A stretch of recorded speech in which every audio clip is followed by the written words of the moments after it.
Hello everyone, कैसे हैं आप लोग। आज मैं आपके साथ डिस्कस करना चाहती हूँ कि अपकमिंग जो एसएससी के एग्जाम हैं तो हम उनको कैसे टैकल करेंगे और हमारे पास जितना टाइम बचा है क्या मैं उन पूरे टाइम में पूरा सिलेबस अपना रिवाइज कर पाऊंगी या फिर अपना मॉक दे पाऊंगी सही से। क्या स्ट्रेटेजी होनी चाहिए और कैसे हमें बुक्स फॉलो करनी चाहिए और कौन कौन से टीचर को हमें फॉलो करना चाहिए। अपकमिंग एग्जाम सबसे पहला तो सिलेक्शन पोस्ट का एग्जाम होगा, उसके बाद सीजीएल का होगा। तो फिर मैं शुरू करती हूँ इससे। क्या सबसे पहले बात करते हैं कि बुक कौन सी होनी चाहिए और क्या है।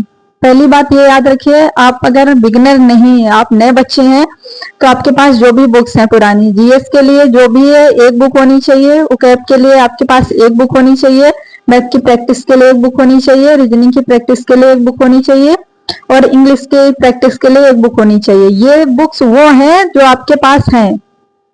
एक होनी चाहिए का मीन्स ये है कि आपके पास मल्टीपल बुक्स नहीं होनी चाहिए। जो भी बुक्स हैं आपके पास एक एक है, आप उनको ही बार बार रिपीट करिए, उन्हीं को सवाल लगाइए। और बुक्स पे कैसे प्रैक्टिस करनी, पहली बार आपने बुक की प्रैक्टिस की, जो आपको टफ सवाल लगे उनको स्टार कर लिया।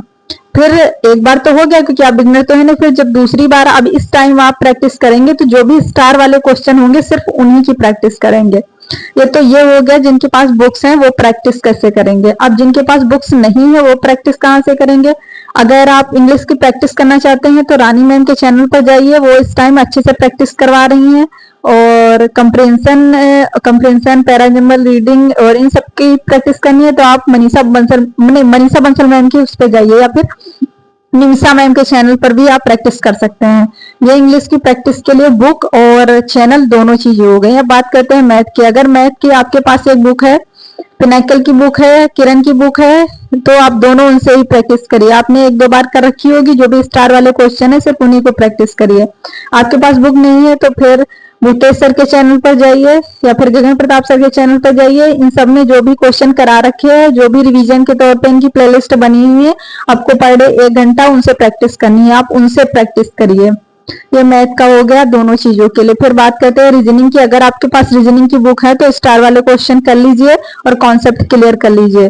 और आप पहले 2 से 4 मॉक दे लीजिए, आपको पता चल जाएगा कौन से टॉपिक हैं जो आपके कमजोर है। उन टॉपिक का 1 शॉट पीयूष वार्ष्णेय सर से सर्च कर लीजिए यूट्यूब पर कि जैसे मेरा क्लॉक कमजोर है तो मैंने clock 1 shot by Piyush Varshney sir YouTube पर सर्च किया और उनका 4-5 घंटे का 1 शॉट होगा। उसको मैं तो जॉब करती हूँ तो फिर मुझे टाइम कम मिल पाता है, तो फिर मैं उसे 2 से 3 दिन में कंप्लीट कर लूंगी। आप अगर नहीं जॉब करते हैं, आप सिर्फ प्रिपरेशन कर रहे हैं, तो आप 1 या 2 दिन में भी कर सकते हैं, जैसा आपको सही लगे उतना टाइम दीजिए। आप यूट्यूब से प्रैक्टिस कर लीजिए रीजनिंग की। ये अब बात करते हैं जीएस की। जीएस के लिए आपके पास कोई भी बुक वो मैटर नहीं करती। आपके पास फैटमैन है, लूसेंट है या किसी के नोट्स हैं, परमार सर के जो पीवाईक्यू वाले नोट्स हैं वो हैं, बट सोर्स एक होना चाहिए। अभी मेरा एक फ्रेंड है, उसका ऑफिस सुपरिंटेंडेंट में सिलेक्शन हुआ तो उससे मैंने पूछा था जीएस के लिए, उसके पास सिर्फ लूसेंट थी। वो शुरू से अंत तक सिर्फ लूसेंट पढ़ रहा, और ऐसा नहीं कि उसकी लूसेंट एकदम नई वाली थी, यही पुरानी वाली लूसेंट थी। तो ये मैटर करता है कि आपके पास जो सोर्स है वो लिमिटेड है, तो फिर एक ही बुक से करिए। और अगर आपके पास बुक नहीं है, आप अपने कॉन्सेप्ट रिवाइज करिए। और परमार सर की जो पीवाईक्यू सीरीज 6.0 चल रही है तो फिर आप उसको फॉलो करिए। पर डे एक वीडियो आता है 1-1.5 घंटे का, आप उसको आराम से देख सकते हैं, उसके क्वेश्चन टैकल कर सकते हैं, इससे आपका रिवीजन होगा। ये हो गई बुक लिस्ट। ये बुक लिस्ट मतलब मेरे पास बुक्स नहीं है तो मेरा जितना भी रिवीजन करने का सोर्स है वो पूरा का पूरा यूट्यूब है और टेक्स्ट बुक से मॉक है। तो फिर ये हो गया आपकी प्रैक्टिस और बुक्स जो भी मैंने बताई। अब बात करते हैं कि आपको पढ़ना कैसे है। इस टाइम मैं तो सिलेक्टेड हूँ तो फिर मुझे टाइम कम मिल पाता है, तो फिर मेरी अपना रूटीन अलग रहता है। लेकिन अगर आप सिलेक्टेड नहीं है, आप प्रिपरेशन ही कर रहे हैं, तो आप पर डे अपना फिक्स कर लीजिए कि हाँ आपको पर डे 4 के चारों सब्जेक्ट पढ़ने हैं। और इस टाइम मैथ है, मैथ अगर आपकी कमजोर है तो आप मैथ यूट्यूब से मैथ के कॉन्सेप्ट बार बार देखिए, बार बार सवाल लगाइए, और जितने भी मैथ के सेक्शनल मॉक और चैप्टर वाइज मॉक है उनको सबको दीजिए। और ये 15 मिनट वाला जो है कि 15 मिनट में 25 क्वेश्चन कैसे होंगे, इस पर मैंने एक वीडियो बना रखी है कि आपको 15 मिनट में कैसे 25 क्वेश्चन को टैकल करना है। जरूरी नहीं है कि आप 25 के 25 क्वेश्चन आप टैकल ही कर पाएंगे। आपको कैसे आर्ट ऑफ स्किपिंग सीखनी है ये मैंने आपको पिछले वीडियो में बता दिया। वो शॉर्ट वीडियो है, 3 से 4 मिनट का, आप आराम से जाके देख लीजिए, आपको उसका भी सोल्यूशन मिल जाएगा। तो ये हो गया कि आप आपका मतलब सोर्सेस हो गए, आपका रूटीन हो गया कि आपको पर डे चारों सब्जेक्ट को टैकल करना है। अब बात करते हैं टेस्ट की। आपको पर डे एक फुल टेस्ट देना ही है। अब उस फुल टेस्ट को अच्छे से एनालाइज भी करना है। जरूरी नहीं है कि आप मैथ, इंग्लिश, रीजनिंग, जीएस चारों के जो भी गलत चीजें हुई आप उनको नोट ही करो, डायरी बनाओ, या फिर आप ऐसा करिए कि आप जैसे कि आपने अभी तक 10 टेस्ट दे दिए तो 10 टेस्ट का 2 बार रिवीजन कर लीजिए। अब 2 बार रिवीजन कैसे, जो भी गलत हुए वो सही है, जो भी गलत हुए उनको तो सेव करेंगे ही। आपने टेस्ट दिया तो जब आप एनालाइज करते हैं तो जो गलत क्वेश्चन हुए तो उनको आपको सेव करना है। उनको सेव करने के साथ साथ जो भी क्वेश्चन आपको लगता है कि ये नया है और उसका एक्सप्लेनेशन तो नीचे दे ही रखा है, उसको भी सेव कर लेना है। तो आपको कॉपी बनाने की नीड नहीं है। अगर मन है आपका तो कॉपी बनाइए, नहीं तो जरूरी नहीं है कि आप कॉपी ही बनाए।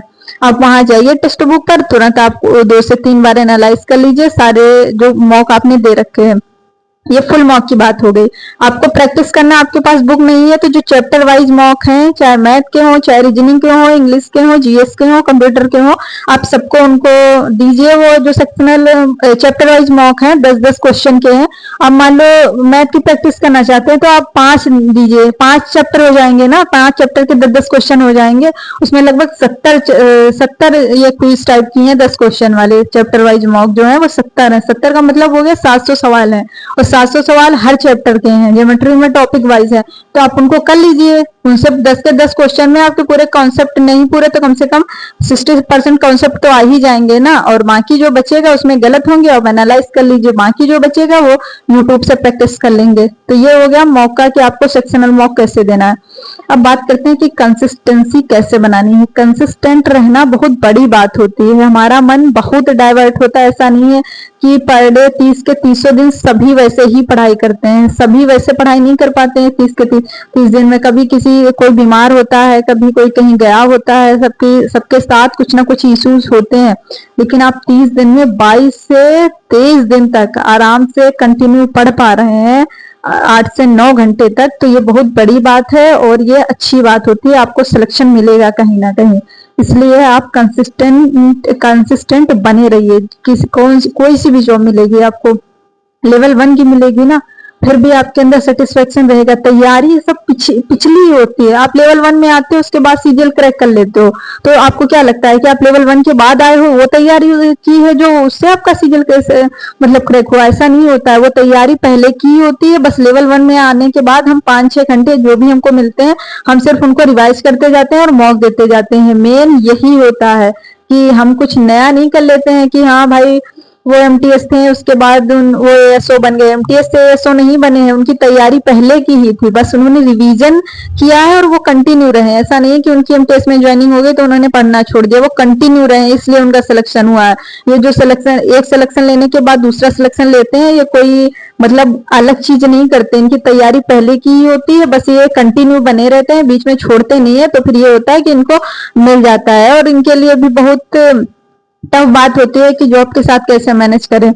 मेरा तो नहीं हो पाता है, कभी कभी बहुत दिक्कत आती है, कभी कभी मेरा मन नहीं करता है, मैं रील देखती रहती हूँ। लेकिन जैसे भी होता है कि मैं ट्राई करती हूँ कि हाँ, मैं अगर हफ्ते में 2 दिन नहीं पढ़े, 3 दिन नहीं पढ़े तो हम कम से कम 4 दिन पढ़ाई करें, नहीं 3 दिन पढ़े तो 4 दिन पढ़ाई करें, ऐसा होता है। लेकिन हम कंसिस्टेंट बने रहेंगे तब तक जब तक हमारा कोई भी एग्जाम क्वालिफाई नहीं हो पाता है। जो भी ड्रीम पोस्ट है जिसकी भी है, अपनी अपनी सबकी अलग है।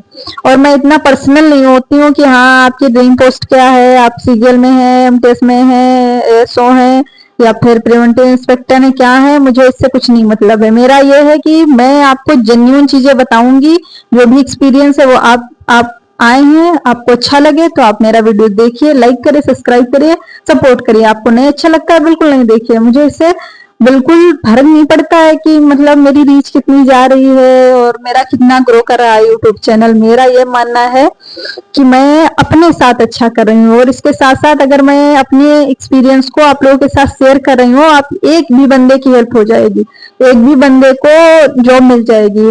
क्रेडिट पूरा उसका है, मेरा कोई क्रेडिट और मुझे क्रेडिट लेना नहीं है, मेरा कोई क्रेडिट नहीं। लेकिन हाँ, अगर वो कहीं लैग कर रहा होगा और ये वीडियो देखने के बाद थोड़ा सा वो समझ जाता है, उसके मॉक में अच्छे नंबर आ जाते हैं, उसका सिलेक्शन हो जाता है, तो ये बहुत बड़ी बात होती है, ये बहुत अच्छी बात होती है। आपको लगता है यूट्यूब के जो जितने भी कंटेंट क्रिएटर्स हैं पढ़ाई वाले, तो क्या वो आपका सिलेक्शन कराते? वो आपका सिलेक्शन नहीं करवाते हैं, लेकिन हाँ वो अपना एक्सपीरियंस शेयर करते हैं। उनके एक्सपीरियंस से अगर किसी एक बंदे की हेल्प हो जाती है तो ये बहुत बड़ी बात होती है। आई होप आप सबको ये वीडियो अच्छा लगा होगा, तो प्लीज सब्सक्राइब करें और सपोर्ट करें। Okay bye, thank